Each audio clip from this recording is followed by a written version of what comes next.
Trump's plan to take over the Gaza Strip and move its population out shocked the Middle East, including Israel. This is All Israel News Update. I'm Hanan Lischinsky. Welcome back. And this week we'll talk about Trump and his plans for Gaza. What else is there to talk about? It has been 2 or 3 very busy days since the surprise, the shocking announcement with Trump standing right next to Benjamin Netanyahu in the White House and surprisingly declaring that he intends or that the US will take over the Gaza Strip. We still don't know exactly what that means. And Trump asserting that most, if not all, of the population will move out, they will move to better places, and implying that this will not have to be done by force, but that they'll move once they see that they have great alternatives, beautiful places, as he put it, to move to. So in this update, I'll try to shed some light on how all of this was received here in Israel, and we'll start with how this was received by the Prime Minister Benjamin Netanyahu. So I mentioned that he stood right next to Trump, and actually while Trump was speaking, the camera was mainly focused on him. But since then, some other camera angles have come out that show Netanyahu looking somewhat surprised and startled when Trump made his announcement, and specifically when he talked about the takeover and U.S. ownership of Gaza. So it's an ongoing question. There are many articles being written about at the moment, trying to understand whether Netanyahu knew about this and to what extent.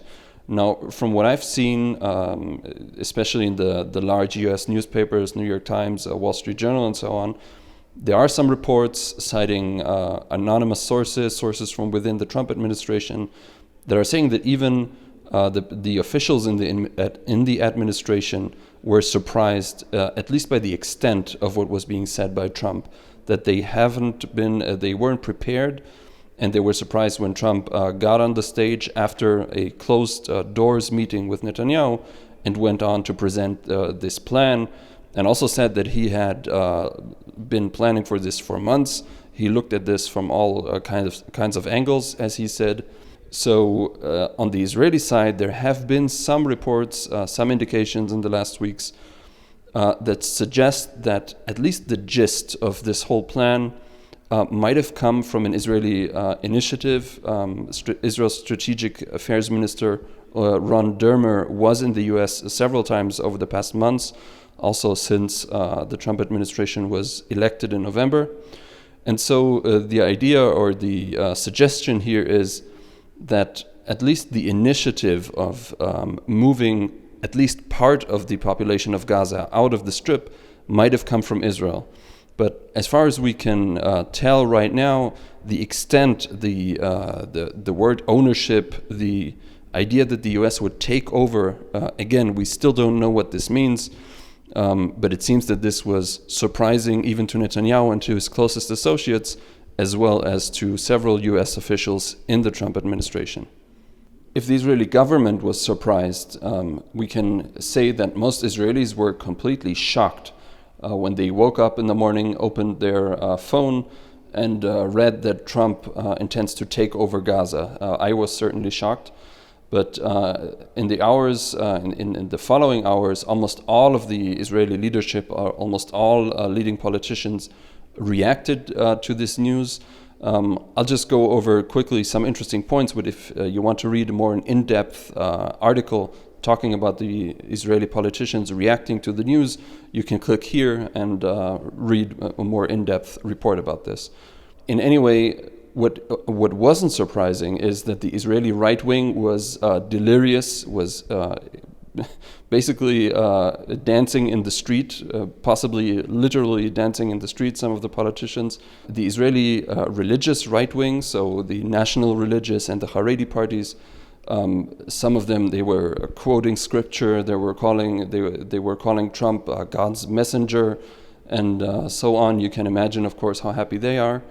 And at this point, I just want to mention that the idea of moving population out of Gaza or even out of Judea and Samaria, this usually in Hebrew is called a transfer, so transfer of population, and this is a radical fringe right-wing idea, or it was until 2 days ago. So even in Israel, this idea was only talked about in the right-wing parties, and it was seen as something so radical that even if an Israeli government would want to plan to carry out such a plan, the Israeli Supreme Court would surely strike it down. So this was never implemented and was never really part of any official government plans here in Israel. Now, one of the interesting, significant effects of Trump bringing up this idea was that the Israeli politicians in the center or even center-left were forced basically to react somewhat positively. So, for example, we have Benny Gantz, who, according to polls, is the leading opposition leader at the moment.